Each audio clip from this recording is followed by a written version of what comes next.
Praise the lord. আহকচোন ঈশ্বৰৰ বাক্য আমাৰ শাস্ত্ৰ বাক্য ইফিচিয়াত লিখা ধৰণে আমি শুনি পিনে আজিৰ দিনটোৰ কাৰণে আশীৰ্বাদ প্ৰাপ্ত হওঁ।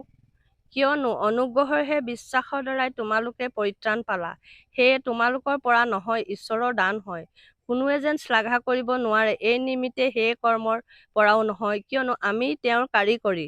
আৰু যি সৎকৰ্মত আমি চলিবলৈ ঈশ্বৰে আগে পথৰূপে প্ৰস্তুত কৰিলে, সেই সৎকৰ্মৰ কাৰণে আমি খ্ৰীষ্ট যীশুত সৃষ্ট হলো।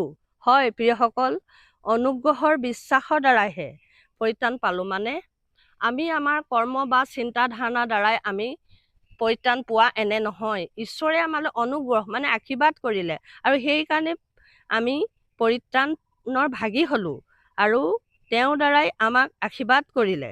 আমি ঈশ্বৰৰ দান হয়, আৰু এই কথাত কোনেও যেন শ্লাঘা অৰ্থাৎ বহুত বেছি আনন্দ বা দূষিত হ'ব নালাগে, কাৰণ ঈশ্বৰৰ অনুগ্ৰহৰ দ্বাৰাইহে আমি পৰিত্ৰাণৰ ভাগী হৈছো।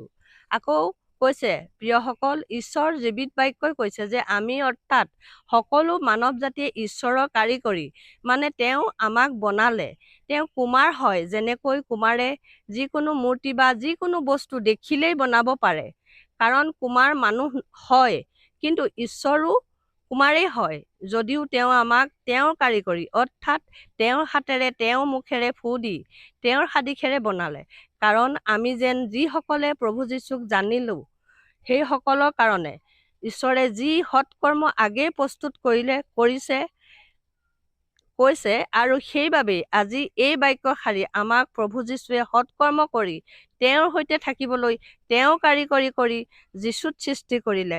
প্ৰিয়সকল, অকল আমি যে যীশুক জানিলো, যীশুক জনাসকলৰ কাৰণেই তেওঁ আমাক বনালে এনে নহয়, সকলো মানৱ জাতিকেই তেওঁ হাতৰ কাৰিকৰী বুলি কৈছে।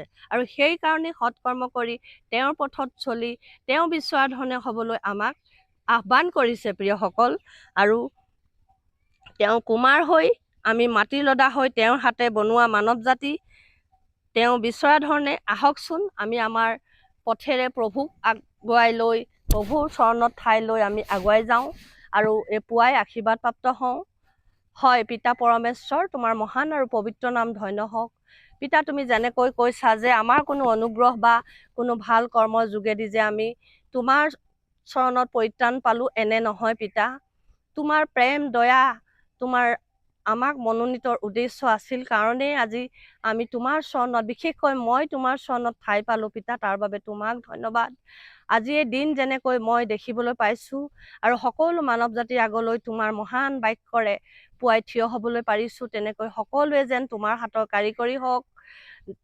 তেওঁলোকৰ ভাল কৰ্ম বা ভাল চিন্তা বা ভালকৈ মাতৃগৰ্ভৰ পৰা অহাৰ কাৰণে যে আজি পৃথিৱীত আছে এনে নহয়, তুমি সকলো মানৱ জাতিলৈ অনুগ্ৰহ দান কৰাৰ কাৰণেহে আজি মানৱ জাতিয়ে যিসকল সুখত আছে, যিসকল আনন্দত আছে, যে তোমাৰ আশীৰ্বাদ হয়, বা দুখত থকা সকলো যেন শেষ হৈ যোৱা নাই, এয়াও তোমাৰ আশীৰ্বাদ হয়, এই কথা বুজিবলৈ যেন পাই প্ৰভু। তুমি কুমাৰ, আমি মাটিৰ লদা হয়, তোমাৰ সাদিশেৰে আমাক বনালা প্ৰভু, কাৰণ আমি সৎ কৰ্মত, সৎ পৃথিৱীত সৎ চিন্তাৰে থাকিবলৈ। সেয়েহে প্ৰভু সকলোকে বাক্যত আশীৰ্বাদ কৰা। পুৱাই যেনেকৈ আজি মই আশীৰ্বাদ পাইছো, মোৰ পৰিয়ালে আশীৰ্বাদ পাইছে, সকলো জনা নজনা মোৰ আই ভাই, মোৰ চিনাকি অচিনাকি বন্ধু বৰ্গ, মোৰ বংশ পৰিয়াল যত যিমান আছে পৃথিৱীত, সকলো লোকবিলাকৰ কাৰণে তোমাৰ আগত নিবেদন কৰো পিতা, যাতে সকলোৱে তোমাৰ হাতেৰে কৰা কাৰিকৰী হৈ মানৱ জাতিয়ে তোমাৰ ইচ্ছা পালন কৰিব পাৰে, তোমাৰ চৰণত ঠাই পাব পাৰে, আৰু আজিৰ দিনটো বুলিয়েই নহয় অনন্ত কাললৈ তোমাৰ আশীৰ্বাদৰ যেন ভাগি হ'ব পাৰে।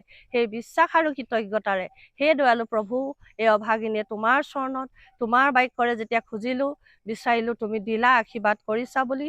যিসকলে ভিডিঅ' চাই বিশ্বাস কৰিছে সকলোকে দুৱাৰ খুলিলা বুলি ধন্যবাদ কৰিয়ে প্ৰাৰ্থনা, জীৱিত যীশু খ্ৰীষ্টৰ নামত, আমেন। ধন্যবাদ।